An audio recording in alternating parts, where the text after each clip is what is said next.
বৈশ্বিক অর্থনৈতিক সংকটে বাজার ওঠানামা স্বাভাবিক মন্তব্য ওবায়দুল কাদেরের। বাজার নিয়ন্ত্রণে কাজ করছে সরকার। 3 জেলায় বজ্রপাতে 7 জনের মৃত্যু। বৃষ্টিপাতের রাজধানীর তাপমাত্রা কমেছে 6 ডিগ্রি সেলসিয়াস।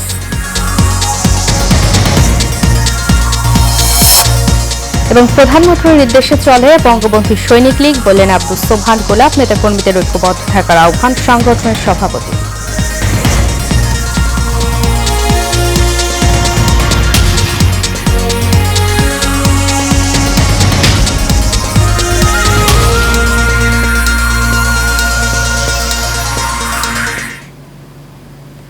স্বাগত এশিয়া নিউজে, আপনাদের সাথে আছি আমি উর্মি আক্তার। এতক্ষণ শুনছিলেন বিআরবি কেবল ব্রাসেস লিমিটেড সংবাদ শিরোনাম। এবারে চলে যাব পুরো খবরে। বৈশ্বিক অর্থনৈতিক সংকটে বাজার ওঠানামা করবে, এটাই স্বাভাবিক বলে মন্তব্য করেছেন আওয়ামী লীগের সাধারণ সম্পাদক ওবায়দুল কাদের। তিনি বলেন, বাজার নিয়ন্ত্রণে কাজ করছে সরকার। এছাড়া দেশে গণতন্ত্রের কোনো ঘাটতি নেই জানিয়ে ওবায়দুল কাদের বলেন, বিএনপি সকল কর্মসূচি স্বাধীনভাবে পালন করছে। গতকাল আওয়ামী লীগ সভাপতি ধানমন্ডির রাজনৈতিক কার্যালয়ে এসব কথা বলেন তিনি। বিস্তারিত নূর মোহাম্মদ ভুঁইয়ার রিপোর্টে। আওয়ামী লীগ সভাপতি প্রধানমন্ত্রী শেখ হাসিনার ধানমন্ডির রাজনৈতিক কার্যালয়ে সমসাময়িক নানা বিষয় নিয়ে কথা বলেন আওয়ামী লীগ সাধারণ সম্পাদক ওবায়দুল কাদের। গণতন্ত্রের ঘাটতি কোথায়? সংসদ আছে, সংসদ চলছে। তিনি বলেন, দেশে কোনো গণতন্ত্রের ঘাটতি নেই। বিএনপি সহ সকল বিরোধী দল তাদের কর্মসূচি পালন করছে। বিএনপিও যখন যা করছে ফ্রি স্টাইল বক্তব্য দিচ্ছে, তারপর তারা আজকে একের পর এক সমাবেশও করে দিচ্ছে। নির্বাচন বয়কটের পর তাদের উপর দমন নিপীড়ন যেটাকে বলে, সেটা তো হয়নি। বৈশ্বিক অর্থনীতি মন্দার প্রভাব দেশের বাজারে পড়ছে জানিয়ে সেতুমন্ত্রী বলেন, বর্তমান পরিস্থিতিতে বাজার ওঠানামা করা স্বাভাবিক। আর বাজার পরিস্থিতি ওঠানামা করে, এটা ওঠানামা করবেই। বর্তমান পরিস্থিতিতে আরো বেশি করে এই প্রবণতা দৃশ্যমান হবে। তবে আমি বিশ্বাস করি, আন্তরিকতা থাকলে, আন্তরিকভাবে চেষ্টা করলে সব পরিস্থিতিকে সহনীয় করে রাখা যাবে। এ সময় কেন্দ্রীয় ব্যাংকে সাংবাদিকদের প্রবেশ নিষেধ প্রসঙ্গের প্রশ্নের জবাবও দেন আওয়ামী লীগ সাধারণ সম্পাদক। পৃথিবীর কোন দেশের সেন্ট্রাল ব্যাংকে ঢুকতে পারছে অবাধে? কোন দেশে? ভারতের সেন্ট্রাল ব্যাংকে কি, ফেডারেল ব্যাংকে কি ঢুকতে পারছে কেউ? কেন ঢুকবে? সব ওয়েবসাইটে আছে। দুর্নীতির বিরুদ্ধে প্রধানমন্ত্রী শেখ হাসিনা জিরো টলারেন্স জানিয়ে সেতুমন্ত্রী বলেন, দুর্নীতি করলে কাউকে ছাড় দেওয়া হবে না। দুর্নীতি করলে কারো রেহাই হবে না। নূর মোহাম্মদ ভুঁইয়া, এশিয়ান টেলিভিশন, ঢাকা। 3 জেলায় বজ্রপাতে 7 জনের মৃত্যু হয়েছে। গতকাল বৃষ্টির সঙ্গে বজ্রপাতে নরসিংদীতে 3 জন, টাঙ্গাইলে 2 জন এবং গাজীপুরে 1 জনের মৃত্যু হয়। নরসিংদীর চরাঞ্চল আলোকবাড়িতে বজ্রপাতে মা ছেলে সহ 3 জন নিহত হয়। এ সময় আহত হয় আরও 2 জন। গতকাল দুপুর 12টার দিকে সদর উপজেলার দুর্গম চরাঞ্চল আলোকবাড়িতে এই ঘটনা ঘটে। সদর মডেল থানার ওসি তানভীর আহমেদ জানিয়েছে, বজ্রপাতে 3 জন নিহত হয়েছে। আহতদের সদর হাসপাতালে চিকিৎসা দেওয়া হচ্ছে। অন্যদিকে টাঙ্গাইল উপজেলার বীরবাসিন্দা ইউনিয়নের নোয়াবাড়ি গ্রামে 6 জন শ্রমিক ধান কাটতে ব্যস্ত ছিল। এ সময় বৃষ্টি শুরু হলে ধান ক্ষেত থেকে দৌড়ে বাড়িতে যাওয়ার সময় আফজাল ও আমিরের উপর বজ্রপাত হয়। এতে ঘটনাস্থলেই তাদের মৃত্যু হয়। এছাড়া গাজীপুরের শ্রীপুরে বজ্রপাতে ফাতেমা আক্তার নামে এক নারীর মৃত্যু হয়েছে।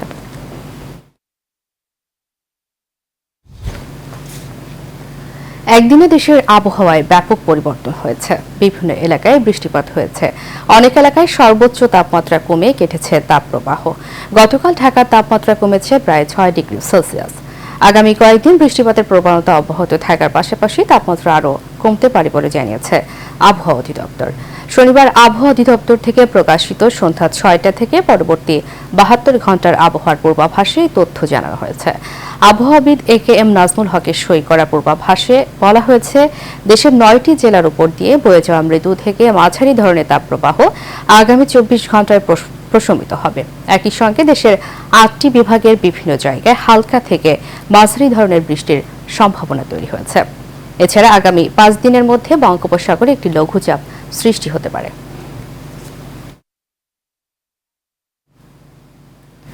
প্রধানমন্ত্রী শেখ হাসিনার সরাসরি নির্দেশে বঙ্গবন্ধু সৈনিক লীগের কমিটি পরিচালিত হয় জানিয়ে আওয়ামী লীগের প্রচার ও প্রকাশনা সম্পাদক ডক্টর আব্দুস সোবহান গোলাপ নেতাকর্মীদের ঐক্যবদ্ধ থাকার আহ্বান জানিয়েছেন। দুপুরে রাজধানীর তেজগাঁও ঢাকা জেলা আওয়ামী লীগের কার্যালয়ে বঙ্গবন্ধু সৈনিক লীগের ঢাকা মহানগর উত্তর ও দক্ষিণে যৌথ সম্মেলনে প্রধান অতিথির বক্তব্যে আহ্বান জানান তিনি। এ সময় বঙ্গবন্ধু সৈনিক লীগের সভাপতি বীর মুক্তিযোদ্ধা আলহাজ হারুন রশিদ সিআইপি বলেন, গ্রামগঞ্জে তথা বাংলার প্রতিটি ঘরে ঘরে সংগঠনকে পৌঁছে দিতে হবে। রকিব মানিবকে সাথে নিয়ে শহীদুল হক জীবন ও সামির আহমেদের ক্যামেরায় আরো জানাচ্ছেন বাতেন বিপ্লব। ঢাকঢোল আর মুহুর্মুহু স্লোগানে মুখরিত রাজপথ ধরে স্রোতের মতো আসা নেতাকর্মীদের ভিড়ে নির্ধারিত সময়ের আগেই কানায় কানায় পরিপূর্ণ হয়ে ওঠে ঢাকা জেলা আওয়ামী লীগের কার্যালয়। বঙ্গবন্ধুর স্বাধীনতা, ৭১ পরবর্তী বাংলাদেশ এবং ৫ বারের প্রধানমন্ত্রী শেখ হাসিনাকে হৃদয়ে ধারণ করে একটি স্বপ্নের বাংলাদেশ বিনির্মাণে যারা অক্লান্ত পরিশ্রম আর দুরন্ত সাহস নিয়ে এগিয়ে চলছে, তাদেরই একজন বীর মুক্তিযোদ্ধা আলহাজ হারুন রশিদ সিআইপিকে ঘিরেই এই সম্মেলন। দীর্ঘ ২৭ বছরের লালিত স্বপ্নে যিনি সাফল্যের ধারাবাহিকতা এনে দিয়েছেন, লাল সবুজের পতাকাবাহী সেই বীর সন্তানের নেতৃত্বে দুর্বার গতিতে এগিয়ে চলা সংগঠনের ঢাকা মহানগর উত্তর ও দক্ষিণের যৌথ সম্মেলনকে কেন্দ্র করে নেতাকর্মীদের মাঝে উচ্ছ্বাসের ঢেউ খেলে যায়। এ যুগের শার্লক হোমস কিংবা হ্যামিলনের বাসিওয়ালার চেয়েও নেতাকর্মীদের কাছে বেশি কিছু বীর মুক্তিযোদ্ধা আলহাজ হারুন রশিদ সিআইপি। তাই তো নেতাকর্মীদের মুখে ওই একটি নামের রব উঠেছে।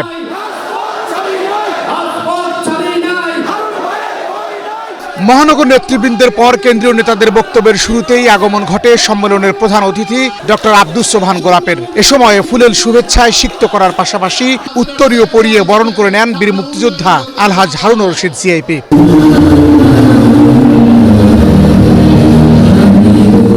জাতীয় সঙ্গীতের মুগ্ধতায় শুদ্ধতা ছড়িয়ে শুরু হয় শীর্ষ নেতাদের বক্তব্য, যেখানে প্রত্যেকে অকপটে স্বীকার করেন আলহাজ হারুন রশিদ সিআইপির অবদানের কথা। আমাদের প্রিয় নেতা আলহাজ হারুন রশিদ সিআইপি। এবং এই মহামনের সম্মেলনটা হচ্ছে অত্যন্ত আড়ম্বরপূর্ণ ভাবে আলহাজ হারুন রশিদ সাহেবের বলিষ্ঠ নেতৃত্বে সারা বাংলাদেশে সুসংগঠিত হচ্ছে বঙ্গবন্ধু সৈনিক লীগ। ২৭ বছরের সম্মেলন আজকে এখানে অনুষ্ঠিত হতে যাচ্ছে। সম্মান ও মর্যাদার সহিত আজকে আমরা রাজনীতির আলোচনা করতে পারি, রাজনীতি করতে পারতেছি। অপশক্তির বিরুদ্ধে যারা এই বাংলাদেশের আমার স্বাধীনতাকে মানতে পারে নাই, যারা বঙ্গবন্ধুকে হত্যা করেছিল, ওই খুনি চক্রের বিরুদ্ধে আপনারা রুখে দাঁড়াবেন। আমরা কাঁধে কাঁধ মিলে এই বিএনপি জামাতের যে ষড়যন্ত্রের বিরুদ্ধে আমরা ঐক্যবদ্ধভাবে থাকবো। নেতাকর্মীদের ভালোবাসায় অভিভূত হলেও দু একজনের বিভক্তির বিষয়টি তুলে ধরে বীর মুক্তিযোদ্ধা আলহাজ হারুন রশিদ সিআইপি বলেন, সারা দেশের নেতাকর্মীদের ঐক্যবদ্ধ করতে তিনি সম্মেলনের ব্যবস্থা করেছিলেন। এখনো যারা বিচ্ছিন্নভাবে দূরে থাকার চেষ্টা করছে, তাদের মূল স্রোতের সাথে থাকারও আহ্বান জানান এই বীর মুক্তিযোদ্ধা। শক্তিশালী করার জন্য আমি মাননীয় প্রধানমন্ত্রী আজকে শক্তিশালী করার জন্য আজকে বঙ্গবন্ধুর সাথে যোগ দিয়েছে। আমাদের এটার প্রধান অবদান গোলাম ভাই, কাদির ভাই, মাননীয় প্রধানমন্ত্রী তাদেরকে শ্রদ্ধা করে এই বঙ্গবন্ধু সৈনিক লীগ যতদিন বেঁচে থাকে এই বঙ্গবন্ধু সৈনিক লীগ যেন আরো এগিয়ে যেতে পারি। তিনি জীবনের বাকি দিনগুলি বঙ্গবন্ধু ও শেখ হাসিনার জন্য উৎসর্গ করেছেন উল্লেখ করে আরো বলেন, যে সংগঠন বঙ্গবন্ধুর নিজের নামের সাথে জড়িয়ে রয়েছে, সেই সংগঠনকে আধুনিক এবং স্মার্ট করে গড়ে তুলতে নিরলস কাজ করে যাচ্ছেন তিনি। বেঁচে থাকি এই বঙ্গবন্ধু সৈনিক লীগ আল্লাহ যেন আমাকে আরো উন্নত করতে পারে, আরো বাংলার ঘরে ঘরে গ্রামে গঞ্জে এবং থানা লেভেল থেকে সব জায়গায় যাইতে পারে। আল্লাহর রহমতে আমার দিকে যেভাবে আমার নামের উপরে ইনশাআল্লাহ বঙ্গবন্ধু সৈনিক লীগ যেখানে বলি সেখানে বলে আমি আছি, আমাকে নেন, আমাকে নেন, আমাকে নেন। এই যে একটা জাগরণ করে গেছে আজকে এই সম্মেলনে এত লোক হবে আমি চিন্তা করতে পারি নাই। আশা করি আগামীতে ইনশাআল্লাহ সম্মেলন করবো, তখন মানে প্রধানমন্ত্রী থাকবে এবং কাদের ভাই থাকবে, গোলাপ ভাই থাকবে। ইনশাআল্লাহ আমরা ওই রেস কোর্স ময়দানে করবো। সংগঠনে প্রতিযোগিতা থাকবে, কিন্তু কোনো বিভক্তি নয় উল্লেখ করে প্রধান অতিথির বক্তব্যে ডক্টর আব্দুস সোবহান গোলাপ বলেন, প্রধানমন্ত্রী বঙ্গবন্ধু সৈনিক লীগের সার্বিক বিষয়ে অবগত। তার নির্দেশনা এবং সাধারণ সম্পাদক ওবায়দুল কাদেরের পরামর্শে তিনি অনুষ্ঠানে উপস্থিত হয়েছেন বলেও যোগ করেন। আমি কেন্দ্রীয় কমিটিকে অনুরোধ করেছি ওরা বসে এটা আবার পুনর্বিবেচনা করতে পারবে, সেই ক্ষমতা আমাদের আছে, সেই অধিকার আমাদের আছে। কাজে আপনারা এখানে হাউসটা শান্তিপূর্ণভাবে রেখে মাননীয় প্রধানমন্ত্রীর নির্দেশে ওবায়দুল জনাব পার্টিজন আছে, ওবায়দুল কাদেরের পরামর্শে কিন্তু আমি এখানে আসছি। সংগঠনের সুনাম অক্ষুণ্ণ রেখে সবাইকে ঐক্যবদ্ধ থাকার আহ্বান জানিয়ে ঢাকা মহানগর উত্তর ও দক্ষিণের কমিটি ঘোষণা করেন ডক্টর আব্দুস সোবহান গোলাপ। সভাপতি ইঞ্জিনিয়ার A.K. মুজিবুর রহমান, জনাব অ্যাডভোকেট মোহাম্মদ আবুল বরকত সেলিয়াবাদ সহসভাপতি। তারপর আয়োজন সহসভাপতি দিয়েছে বর্তমান আহ্বায়ক কমিটির যুগ্ম আহ্বায়ক জনাব মোহাম্মদ আবুল হোসেন, সাবেক ছাত্রলীগ নেতা, রাজপথে লড়াকু সৈনিক জনাব রতন রায় চৌধুরী। সাধারণ সম্পাদক বর্তমান আহ্বায়ক কমিটির যুগ্ম আহ্বায়ক জনাব ইঞ্জিনিয়ার আব্দুল্লাহ আল মাহমুদ। বঙ্গবন্ধু সৈনিক লীগ ঢাকা মহানগর দক্ষিণ কমিটি দক্ষিণ শাখা সভাপতি, বর্তমান যে আগের যে আহ্বায়ক কমিটি ছিল আহ্বায়ক কমিটির যুগ্ম আহ্বায়ক জনাব মোহাম্মদ মনিরুল ইসলাম বাহা সভাপতি। সহসভাপতি বর্তমান আহ্বায়ক কমিটির যুগ্ম আহ্বায়ক জনতা আমির মোহাম্মদ ইসমাইল হোসেন, জনতা জনাব মোহাম্মদ আবুল কালাম আজাদ সাধারণ সম্পাদক হিসাবে তার নাম ঘোষণা নির্বাচিত হয়েছে। কমিটি নিয়ে কারো কোনো প্রশ্ন থাকলে লিখিতভাবে তা জানানোর পরামর্শ দিয়েছেন ডক্টর আব্দুস সোবহান গোলাপ। আমি কেন্দ্রীয় কমিটিকে অনুরোধ করেছি ওরা বসে আবার পুনর্বিবেচনা করতে। বাতেন বিপ্লব, এশিয়ান টেলিভিশন, ঢাকা। এ পর্যায়ে থাকছে সারা বাংলা প্রসঙ্গ।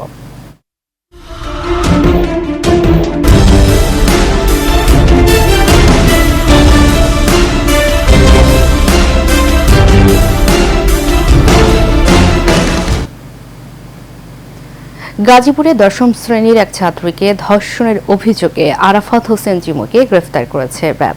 গাজীপুরের সদরের হাক্কানি হাউজিং সোসাইটি এলাকায় দশম শ্রেণীর এক ছাত্রীকে স্কুলে যাওয়ার সময় অপহরণ করে অভিযুক্ত জিমু এক সপ্তাহ সব শিক্ষার্থীকে আটকে রেখে ধর্ষণের পর আবার বাসের সামনে ফেলে রেখে যায়। এ ঘটনায় ভুক্তভোগী তরুণীর মা বাদী হয়ে জিএমপি সদর থানায় একটি ধর্ষণ মামলা দায়ের করেন। পরে গাজীপুরের পোড়াবাড়ি র্যাব ক্যাম্প ছায়া তদন্ত শুরু করে। এরপর শুক্রবার রাতে জিএমপির গাছা থানার দক্ষিণ খাইলকুর এলাকা থেকে আরাফাত হোসেন জিমুকে গ্রেফতার করা হয়।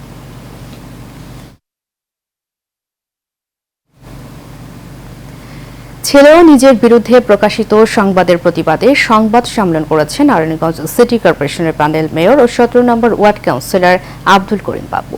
শনিবার বিকেলে নারায়ণগঞ্জ প্রেস ক্লাবে এই সংবাদ সম্মেলন অনুষ্ঠিত হয়। এ সময় কাউন্সিলর বাবু বলেন, আমার বার্তা পত্রিকা ও দৈনিক সময়ের নারায়ণগঞ্জ পত্রিকায় গত 14 মে প্রকাশিত এবার ধর্ষণ মামলায় ফাঁসতে পারেন প্যানেল মেয়র বাবু শিরোনামে যে সংবাদ প্রকাশিত হয়েছে তা ভিত্তিহীন, উদ্দেশ্যপ্রণোদিত একটি স্বার্থন্বেষী মহলের প্রচারণায় এই মিথ্যা সংবাদের প্রকাশ করা হয়েছে। চারিত্রিক, সামাজিক ও রাজনৈতিকভাবে হেয় প্রতিপন্ন করার লক্ষ্যে পত্রিকাটিতে এই ধরনের সংবাদ প্রকাশ করা হয়েছে বলেও অভিযোগ করেন তিনি।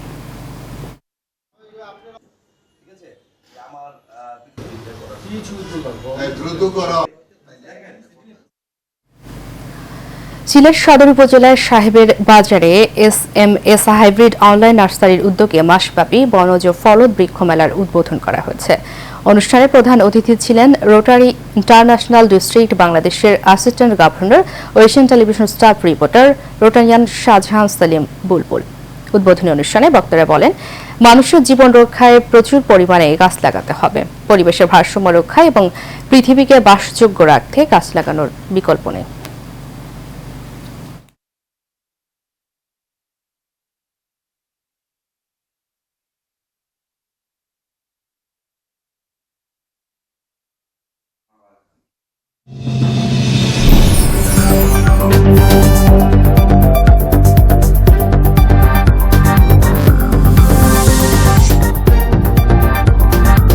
হালনাগাদ করার সময় বাড়িয়েছে Bangladesh road transport authority BRTA. আগামী ৩০ জুন পর্যন্ত এই সময় বাড়ানো হয়েছে। সংস্থাটি জানিয়েছে শেষবারের মতো এই সময় বৃদ্ধি করা হয়েছে। এ সময়ের মধ্যে মূল কর ও ফি দিয়েই কাগজপত্র হালনাগাদ করতে পারবেন গাড়ি মালিকরা। চট্টগ্রাম থেকে সারওয়ার আমিন বাবুর রিপোর্টে জানাচ্ছেন মাজহারুল আমিন শুভ। বিআরটিএ সংস্থাপন শাখার উপসচিব মোহাম্মদ মনিরুল আলম স্বাক্ষরিত এক প্রজ্ঞাপনে জানানো হয়, যারা গাড়ির কাগজপত্র হালনাগাদ করতে পারেননি তাদের কথা চিন্তা করে জরিমানা ছাড়া গাড়ি ও মোটরযানের কাগজপত্র হালনাগাদ করার সময় আগামী ৩০ জুন পর্যন্ত বাড়ানো হয়েছে। গাড়ির মালিকদের সুবিধার কথা বিবেচনায় এই সিদ্ধান্ত বলে জানান সংশ্লিষ্টরা। মাননীয় প্রধানমন্ত্রী এটা একটা সুযোগ দিয়েছেন আমাদের সকল মোটরযানের মালিক এবং শ্রমিকরা যাতে তাদের গাড়ির কাগজপত্র এবং ড্রাইভিং লাইসেন্স কোনো প্রকার জরিমানা ছাড়াই সহজেই নবায়ন করতে পারে, সেটা যেন সবাই তাড়াতাড়ি করে ফেলে, এই সুযোগ যেন সবাই গ্রহণ করে। আগামী ৩০ জুন ২০২৪ তারিখ পর্যন্ত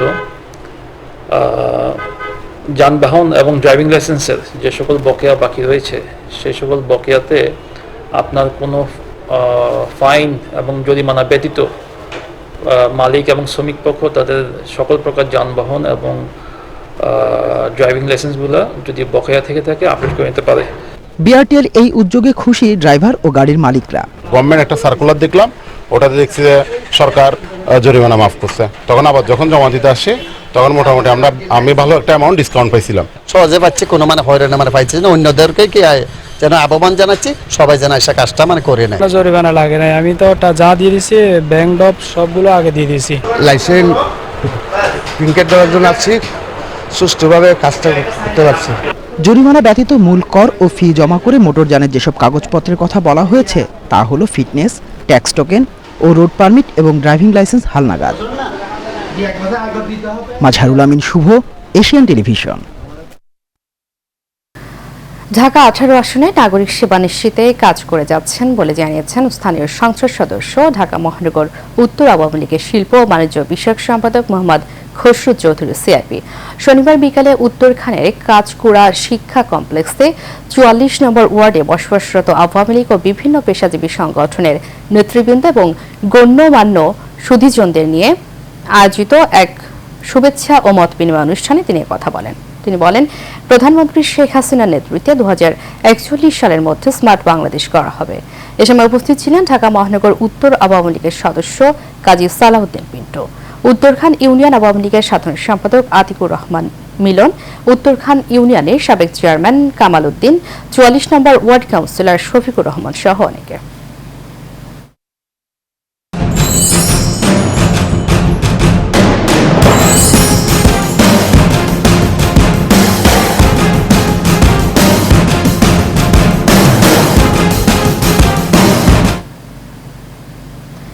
এবারে উপজেলা নির্বাচনের খবর। আগামী 21 মে চট্টগ্রামের ফটিকছড়ি উপজেলা পরিষদ নির্বাচনে সুষ্ঠু ভোট গ্রহণের দাবিতে সংবাদ সম্মেলন করেছেন চেয়ারম্যান প্রার্থী ও উপজেলা আওয়ামী লীগের সাধারণ সম্পাদক নাজিম উদ্দিন মোহরি। শনিবার বিকেলে তার নিজ নির্বাচনী এলাকায় এই সংবাদ সম্মেলনের আয়োজন করা হয়। এ সময় তিনি নির্বাচনকে সুষ্ঠু ও নিরপেক্ষ করার জন্য প্রধানমন্ত্রী শেখ হাসিনা সহ প্রশাসনের হস্তক্ষেপ কামনা করেন। এ সময় তার নির্বাচন পরিচালনা কমিটির চেয়ারম্যান ফটিকছড়ি পৌরসভার মেয়র ইসমাইল হোসেন, তাসলিম বিন জহুর সহ আরও অনেকে উপস্থিত ছিলেন। টাঙ্গাইলের ঘাটাইল উপজেলা পরিষদ নির্বাচনে আনারস মার্কার চেয়ারম্যান প্রার্থী মোহাম্মদ আরিফ হোসেনের মোটরসাইকেল শোডাউন অনুষ্ঠিত হয়েছে। টাঙ্গাইল জেলা আওয়ামী লীগের মৎস্যজীবী লীগের সাংগঠনিক সম্পাদক মোহাম্মদ ইব্রাহিম তাহেরের আয়োজনে এই মোটরসাইকেল শোডাউন অনুষ্ঠিত হয়। এ সময় উপস্থিত ছিলেন দেওপাড়া ইউনিয়ন পরিষদের চেয়ারম্যান মোহাম্মদ রুহুল আমিন আকন্দ হেবলো, দেওপাড়া ইউনিয়ন যুবলীগের আহ্বায়ক পান্না তালুকদার সহ অন্যান্যরা। মোটরসাইকেল শোডাউনটি দেওপাড়া বাজার থেকে শুরু করে ইউনিয়নের বিভিন্ন ওয়ার্ডের গুরুত্বপূর্ণ সড়ক প্রদক্ষিণ শেষে একই জায়গায় এসে শেষ হয়। দিন যত ঘনিয়ে আসছে ততই জমে উঠছে গাজীপুরের কালিয়াকৈর উপজেলা নির্বাচনের প্রচারণা। শনিবার বিকেলে পৌরসভার বিভিন্ন ওয়ার্ডে চেয়ারম্যান প্রার্থী আলহাজ সেলিম আজাদের মোটরসাইকেল প্রতীকের জনসংযোগ করেন। জনসংযোগে উপস্থিত ছিলেন চেয়ারম্যান প্রার্থী আলহাজ সেলিম আজাদ, কালিয়াকৈর উপজেলা আওয়ামী লীগের ভারপ্রাপ্ত সাধারণ সম্পাদক রফিকুল ইসলাম তুষার সহ আরও অনেকে। এ সময় তিনি উন্নয়নে নানা প্রতিশ্রুতি দেন।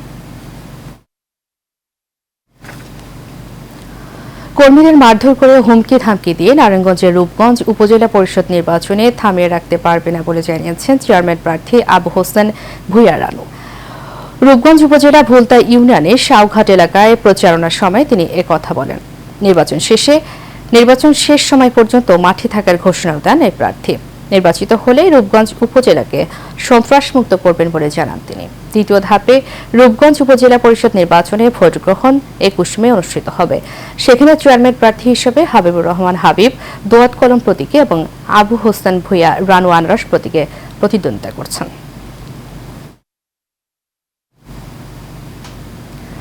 নারায়ণগঞ্জের রূপগঞ্জে দোয়াত কলম প্রতীকের প্রার্থী হাবিবুর রহমান হাবিবের পক্ষে ভোট চেয়ে উঠান বৈঠক অনুষ্ঠিত হয়েছে। শনিবার সন্ধ্যায় উপজেলার চনপাড়া শেখ রাসেল নগরের 3 নম্বর ওয়ার্ড আঞ্জুমান মাঠে এই উঠান বৈঠক করেন চনপাড়া শেখ রাসেল নগর আওয়ামী লীগ ও সহযোগী অঙ্গ সংগঠন নেতাকর্মীরা।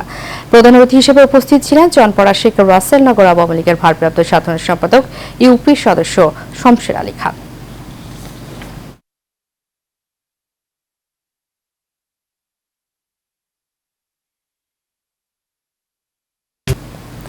শেষ করব এশিয়া নিউজ। তার আগে বিআরবি কেবল ইন্ডাস্ট্রিজ লিমিটেড সংবাদ শিরোনামগুলো জানিয়ে দেবো আরও একবার।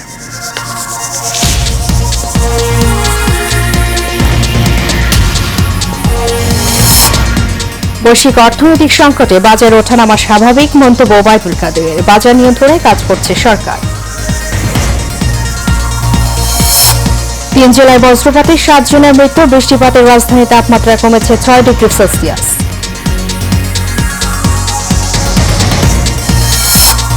এবং প্রধানমন্ত্রীর নির্দেশে চলে বঙ্গবন্ধু সৈনিক লীগ, বললেন আব্দুস সোবহান গোলাপ। নেতাকর্মীদের ঐক্যবদ্ধ থাকার আহ্বান সংগঠনের সভাপতি।